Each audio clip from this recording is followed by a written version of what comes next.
La pérdida del submarino nuclear soviético K-219 quedó registrada como un accidente provocado por la explosión de uno de sus misiles. Sin embargo, cuando la tripulación consiguió emerger, el casco presentaba unas marcas largas y profundas que no formaban parte de los daños esperados tras una emergencia de ese tipo. La explosión quedó documentada. Aquellas marcas nunca ocuparon el mismo lugar en la historia. Octubre de 1986. Hay personas que recuerdan las fechas por lo que ocurrió en ellas. Yo suelo recordarlas por el sonido que hacía el barco. El K-219 nunca sonaba igual 2 días seguidos. No porque cambiara realmente, sino porque uno terminaba conociéndolo de una forma difícil de explicar. Después de muchos años bajo el agua, acabas distinguiendo cuándo una bomba trabaja con un poco más de esfuerzo de lo habitual, cuándo una válvula tarda un segundo de más en cerrarse, o cuándo un marinero responde con una voz que no es exactamente la misma de ayer. A un observador le parecería que todo sigue funcionando igual. A un comandante no. Aquella patrulla había empezado como tantas otras.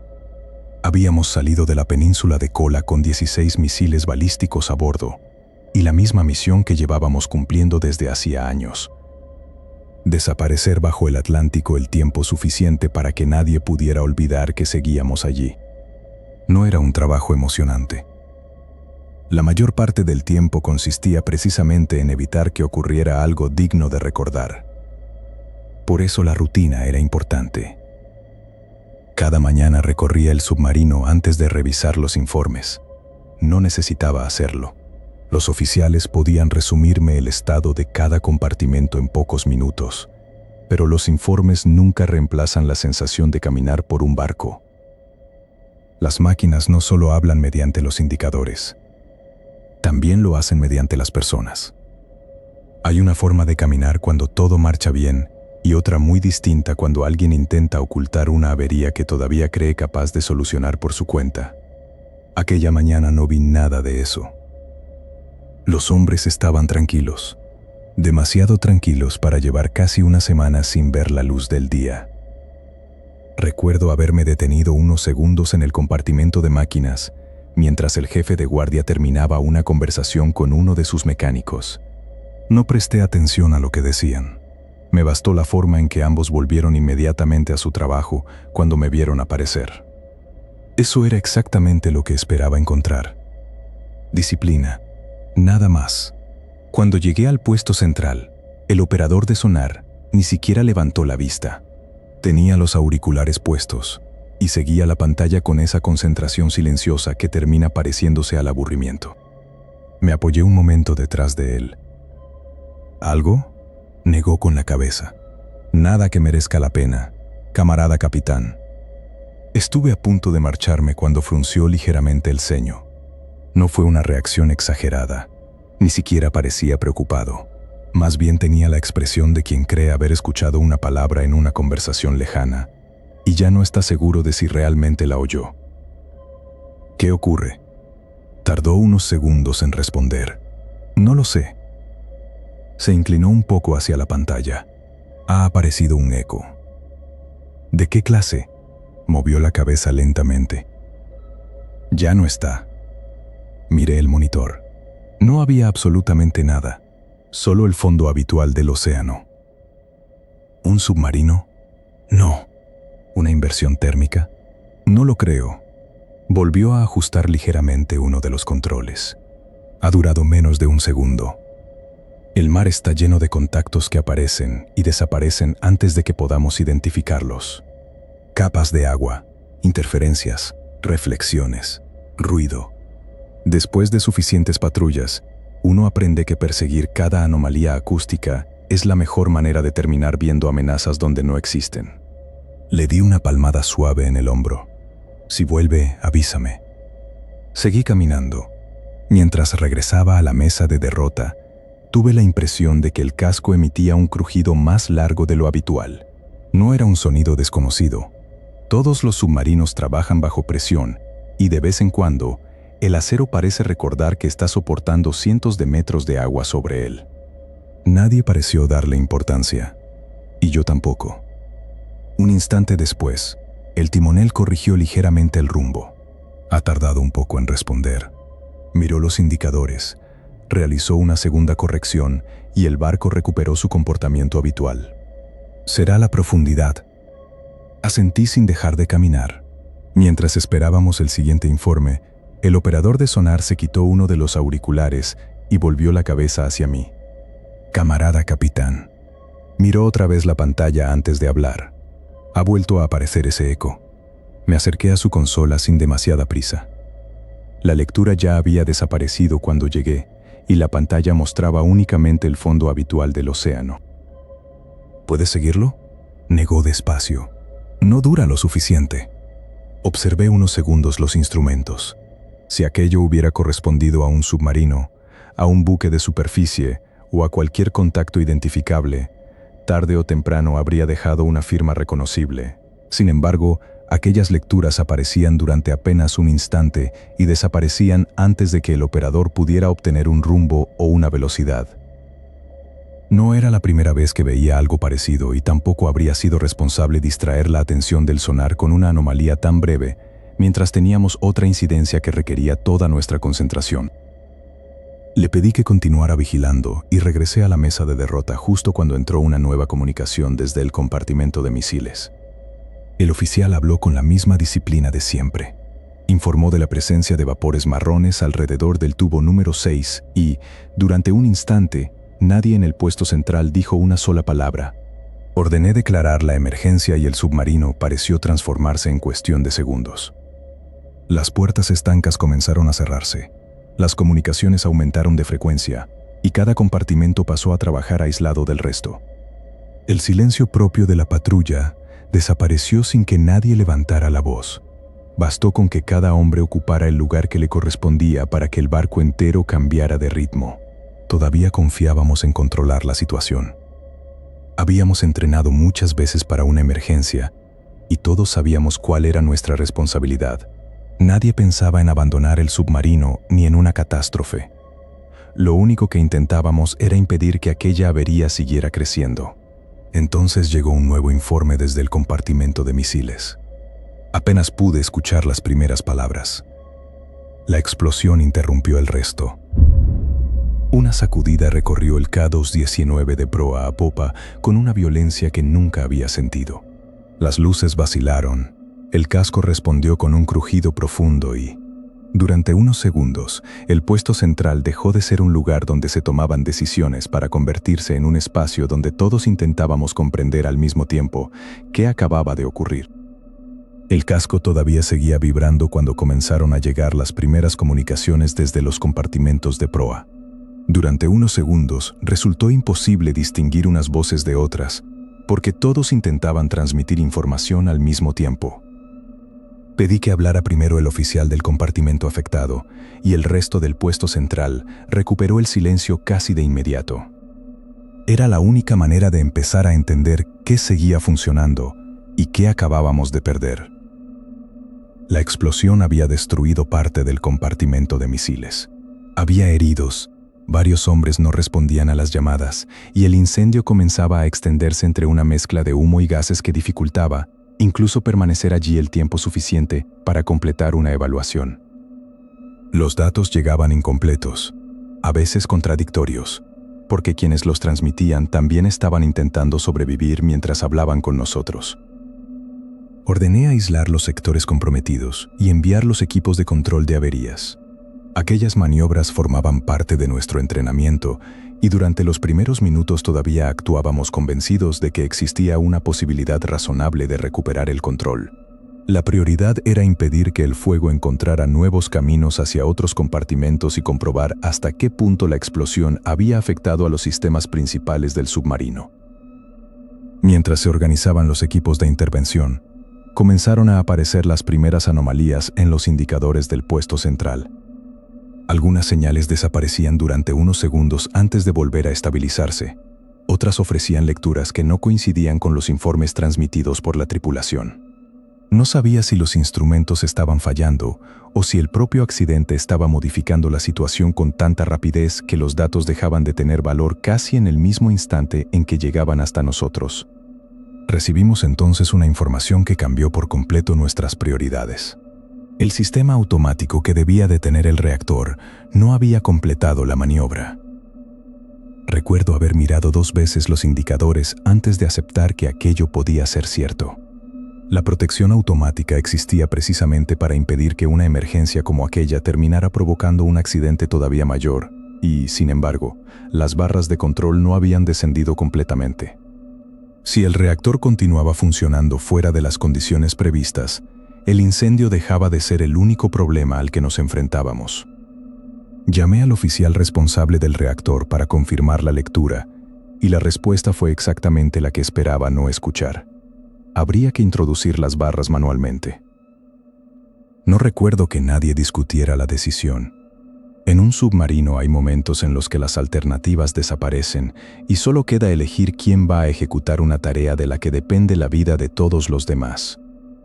El teniente Nikolai Belikov fue el primero en prepararse para entrar en el compartimento y, mientras se colocaba el equipo de respiración, lo vi comprobar cada elemento con una calma que todavía hoy me impresiona cuando la recuerdo. Nadie necesitó decirle que estaba en juego. Esperamos su regreso siguiendo las comunicaciones del resto del barco. El incendio continuaba obligándonos a cerrar nuevos sectores y el aire empezaba a cargarse de humo, incluso en compartimentos que hasta entonces permanecían seguros. Había hombres desplazando mangueras, otros intentando restablecer sistemas dañados y otros evacuando a los heridos hacia las zonas donde todavía podíamos atenderlos.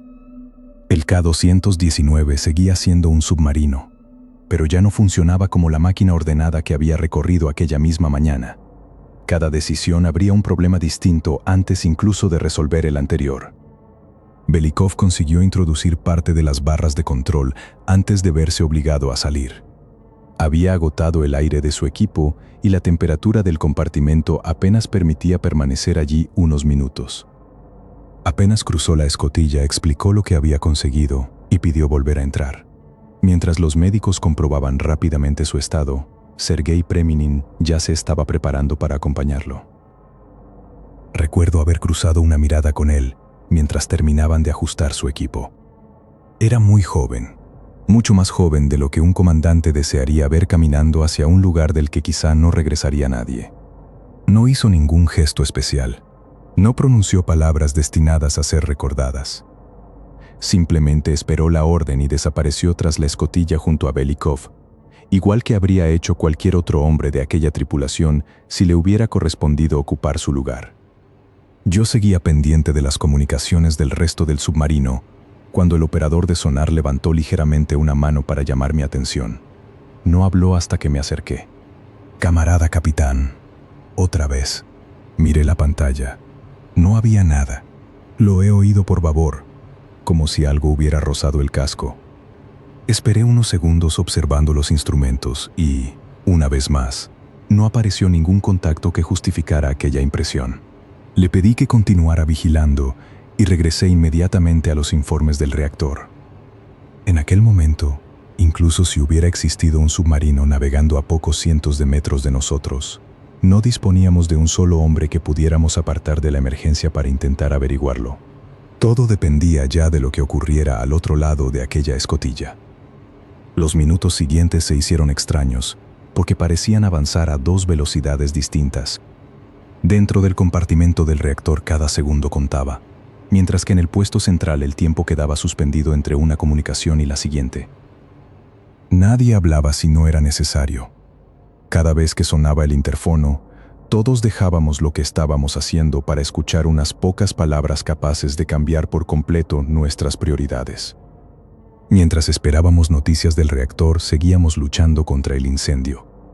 El humo había empezado a desplazarse hacia otros compartimentos y obligaba a cerrar nuevas escotillas para impedir que los gases alcanzaran zonas donde todavía podíamos trabajar. Cada puerta que quedaba bloqueada reducía nuestras posibilidades de mover hombres y equipos por el submarino, pero mantenerlas abiertas habría significado perder todavía más espacio en muy poco tiempo. Recuerdo que empecé a recorrer de nuevo algunos compartimentos, porque ya no bastaba con recibir informes. Necesitaba ver personalmente cuál era el estado del barco. Los pasillos por los que había caminado aquella misma mañana parecían distintos. La iluminación de emergencia deformaba las sombras sobre las tuberías. El aire se había vuelto más pesado y el olor del aislamiento quemado terminaba impregnándolo todo.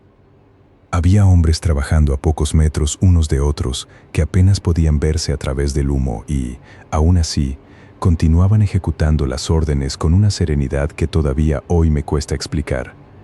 Uno de los equipos consiguió contener parcialmente el fuego en una de las zonas afectadas y durante unos minutos pensé que quizá habíamos logrado frenar lo peor del accidente. La impresión desapareció casi de inmediato cuando otro informe confirmó que las altas temperaturas estaban afectando a sistemas que hasta entonces no habían sufrido daños. Comprendí que ya no luchábamos contra un único problema. Cada intento por resolver una avería dejaba al descubierto otra diferente. Volví al puesto central cuando llegó la comunicación que todos esperábamos. Belikov y Preminin habían conseguido completar la inserción manual de las barras de control. Durante unos instantes nadie dijo nada. No era una celebración. Simplemente todos entendimos al mismo tiempo que el riesgo de una catástrofe mucho mayor acababa de alejarse. Aquel esfuerzo había dado al submarino una oportunidad que pocos minutos antes parecía imposible. La satisfacción apenas tuvo tiempo de instalarse. Intentaron abrir la escotilla del reactor para que Preminin regresara. No pudieron moverla. La diferencia de presión creada por el calor había deformado el compartimento lo suficiente para bloquear el cierre desde el exterior. Volvieron a intentarlo siguiendo distintos procedimientos, pero la puerta no cedió. Desde el otro lado llegaron las últimas comunicaciones de Preminin, mientras seguía intentando ayudar a quienes trataban de sacarlo. Nunca conseguimos abrir aquella escotilla. He recordado ese momento muchas veces a lo largo de los años, y sigo sin encontrar una decisión distinta de la que tomamos. Todos los esfuerzos se concentraron en sacarlo de allí, pero el submarino ya había dejado de responder a nuestros intentos por recuperar el control. Había compartimentos que seguían funcionando exactamente igual que siempre, y otros que parecían pertenecer a un barco completamente diferente. El momento en que supimos que no podríamos traerlo de vuelta fue también el momento en que el duelo tuvo que esperar. El incendio continuaba avanzando. Seguíamos teniendo heridos. El aire era cada vez más difícil de respirar. Y el K-219 empezaba a escorarse lentamente mientras el agua seguía entrando en los compartimentos dañados. Fue entonces cuando acepté que las decisiones que había tomado hasta ese momento ya no eran suficientes. Hasta allí habíamos actuado con la esperanza de salvar el submarino, además de salvar a la tripulación. A partir de ese instante ambas cosas dejaron de ser compatibles. Cada hombre que permaneciera a bordo aumentaba el riesgo de que la lista de muertos siguiera creciendo, y aunque resultara difícil admitirlo, mi obligación ya no consistía en conservar el barco. Consistía en sacar de él a todos los que aún podían regresar a casa. La prioridad pasó a ser organizar la evacuación sin perder el control del submarino antes de tiempo. Todavía necesitábamos mantener los sistemas imprescindibles en funcionamiento mientras preparábamos el traslado de la tripulación y coordinábamos el remolque, porque abandonar el barco de forma precipitada habría significado renunciar a cualquier posibilidad de conservarlo. Nadie tomó aquella decisión con alivio. Todos seguíamos actuando como si existiera una oportunidad, aunque cada nuevo informe reducía un poco más ese margen. Las primeras embarcaciones comenzaron a recibir a los hombres que ya no tenían una función indispensable a bordo. El movimiento se realizó con la misma disciplina que habían demostrado durante toda la emergencia. No hubo carreras ni discusiones. Cada grupo esperaba su turno, descendía al agua y se alejaba lo suficiente para dejar espacio al siguiente. Mientras los observaba marcharse, comprendí que muchos giraban la cabeza una última vez antes de subir a las balsas. No miraban los misiles ni pensaban en la misión. Miraban el lugar donde habían vivido durante años. Yo seguí recorriendo el interior del K-219 con los oficiales que todavía permanecían a bordo. Quería comprobar que no quedaba nadie aislado en un compartimento y asegurarme de que todas las órdenes se estaban ejecutando como habíamos previsto. El submarino se había vuelto extrañamente silencioso. Después de tantas horas de comunicaciones constantes, incendios y golpes sobre el casco, aquel silencio resultaba casi incómodo. Solo se escuchaban algunos equipos que continuaban funcionando y el sonido metálico de nuestras botas al avanzar por los pasillos. Fue durante una de esas rondas cuando me detuve sin darme cuenta. No había visto nada. Tampoco había oído una alarma. Simplemente tuve la impresión de que alguien caminaba a unos metros por delante de nosotros. Esperé. El oficial que me acompañaba continuó avanzando hasta que advirtió que yo ya no estaba detrás de él y se volvió para mirarme. ¿Ocurre algo, camarada capitán? Negué con la cabeza. No sabía qué responder, porque ni siquiera tenía claro por qué me había detenido. Pensé que quizá había confundido el eco de nuestros propios pasos con el sonido de otra patrulla, moviéndose por un compartimento cercano. En un submarino los ruidos viajan de formas extrañas, y después de tantas horas de tensión, cualquier percepción merecía ser puesta en duda antes que aceptada sin más. Seguimos caminando. Al llegar a la siguiente escotilla, apoyé una mano sobre el mamparo mientras esperaba que terminaran de transmitir un mensaje por radio. El metal seguía caliente en algunos puntos y podía notarse la vibración constante de los equipos que aún permanecían en funcionamiento. Permanecí así apenas unos segundos hasta que tuve la sensación de que la vibración cambiaba de ritmo bajo la palma de la mano. No fue un golpe, ni una sacudida. Fue algo tan leve que, si hubiera ocurrido en cualquier otro momento, probablemente ni siquiera lo habría recordado después. Retiré la mano casi por instinto y volví a apoyarla inmediatamente. La vibración había desaparecido. Miré al oficial que seguía esperando la orden de continuar. No parecía haber notado nada fuera de lo normal y decidí no hacer ningún comentario. Bastantes problemas teníamos ya como para añadir una impresión que ni yo mismo era capaz de explicar. Terminamos la inspección de los compartimentos restantes y regresamos al exterior. Desde la cubierta el aspecto del submarino impresionaba mucho más que desde dentro.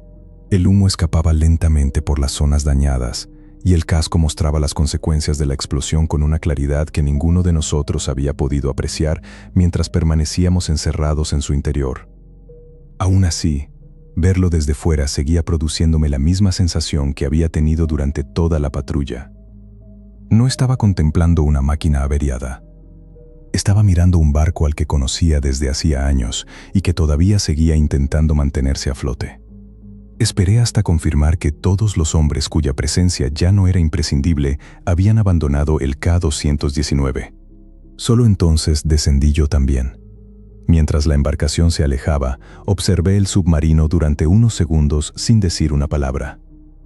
Había imaginado muchas veces cómo terminaría mi carrera, pero nunca pensé que vería desaparecer mi barco de esa forma, inmóvil sobre un mar en calma, después de todo lo que habíamos hecho por mantenerlo con vida. Durante un instante, me pareció escuchar otra vez aquel roce sobre el casco. Fue apenas un segundo, lo suficiente para volver la cabeza. No vi nada, y seguí mirando el K-219 hasta que la distancia terminó por borrar cualquier sonido. Durante mucho tiempo no volví a mirar las fotografías del K-219. Había pasado demasiadas horas reconstruyendo aquella patrulla delante de investigadores y oficiales como para seguir haciéndolo por voluntad propia. Cada informe repetía las mismas preguntas y yo ofrecía las mismas respuestas. Con los años llegué a pensar que ya no quedaba nada nuevo que encontrar en aquella historia. Fue una fotografía la que me hizo cambiar de idea. Mostraba el costado del submarino con una claridad que nunca había tenido delante. Allí estaban aquellas marcas de las que tanto se había hablado durante años. Eran largas, profundas y recorrían el casco de una forma que no conseguía relacionar con ninguno de los daños que recordaba haber visto durante la emergencia. No pensé en teorías. Pensé en aquella noche. Dejé la fotografía sobre la mesa y, por primera vez en muchos años, intenté recorrer la patrulla exactamente en el mismo orden en que la había vivido. Lo primero que regresó fue la voz del operador de sonar. Ha aparecido un eco. Recuerdo que seguí caminando sin detenerme. En aquel momento no había motivo para concederle demasiada importancia. Durante una patrulla aparecían contactos continuamente y la mayoría desaparecían antes de que pudiéramos identificarlos. Después recordé el crujido que recorrió el casco. Fue más largo de lo habitual, aunque no lo bastante extraño como para preocuparme. Unos instantes después, el timonel comentó que el barco había tardado una fracción de segundo más de lo normal en responder a una corrección de rumbo. Tampoco aquello parecía anunciar lo que estaba a punto de ocurrir. Luego llegó la llamada desde el compartimento de misiles. La filtración, la explosión, el incendio, los hombres luchando por contener un accidente que ya no obedecía a nadie. Después recordé la evacuación. Mientras recorría el interior del submarino comprobando que nadie quedara atrás, todavía puedo recordar la extraña vibración que sentí bajo la palma de la mano al apoyarme sobre el casco. En aquel momento no pensé en ella. Todo el K-219 parecía estremecerse bajo nuestros pies. Abrí los ojos y volví a mirar la fotografía. Esta vez no intenté averiguar cuándo habían aparecido aquellas marcas. Después de tantos años repasando aquella noche, sabía perfectamente dónde empezaban mis dudas. Todo conducía a los primeros minutos de la emergencia, al eco, al crujido, a la breve demora del timón, a aquella vibración. Fue entonces cuando encontré una hipótesis de la que nunca había oído hablar durante la investigación oficial. No atribuía las marcas a otro submarino, tampoco al descenso del K-219 hacia el fondo del Atlántico. Sostenía que habían sido provocadas por algo enorme que permaneció junto al submarino durante los primeros minutos de la emergencia. La leí varias veces, no porque quisiera creerla, sino porque era la única que intentaba responder la única pregunta para la que nunca encontré una explicación. Si aquellas marcas aparecieron durante esos primeros minutos, ¿qué fue lo que las hizo? No puedo responder esa pregunta. Quizá algún día alguien lo consiga. Yo solo sé que cuando pienso en el K-219, nunca empiezo por la explosión. Siempre regreso al mismo instante, a la misma voz. Ha aparecido un eco.